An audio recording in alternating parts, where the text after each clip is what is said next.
En SEO, vous avez des trucs qui servent à rien, comme par exemple SimilarWeb, inutile. Et vous avez des trucs indispensables quasiment, comme par exemple la Google Search Console, l'outil numéro un. Ensuite, Google Ads par exemple, qui est assez sous-coté au final en SEO parce qu'il permet d'avoir la volumétrie de recherche des mots-clés et en plus il est gratuit. Donc j'aurais tendance à le mettre dans utile. Ensuite, Yoast SEO est très utilisé par les noobs du SEO.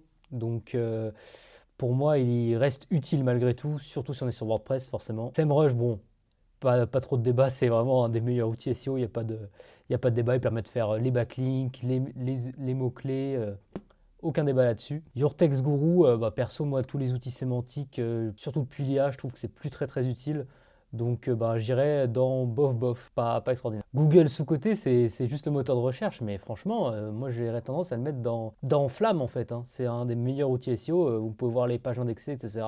Si on sait s'en servir, c'est incroyable. Google Analytics, alors quand on est pro en SEO, on a tendance à pas trop l'utiliser, même si ça peut permettre de voir les différentes sources de trafic, etc. Donc OK tiers, OK tiers. Un deux pages, outil gratuit qui permet de voir la cannibalisation.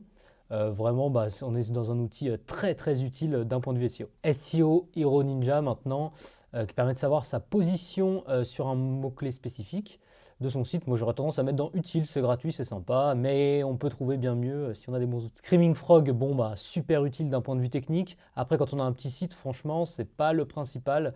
Donc, j'aurais tendance à le mettre dans très utile, parce que si c'est un gros site e-commerce, c'est primordial comme outil. Ensuite, Detail SEO, Detail SEO, j'aurais tendance à le mettre dans très utile, permettre en un clic de savoir comment est fait sa page SEO. Ensuite, Rank Math, Rank Math c'est très utile, j'aurais même tendance à dire Flamme pour moi, franchement sur WordPress, j'hésite.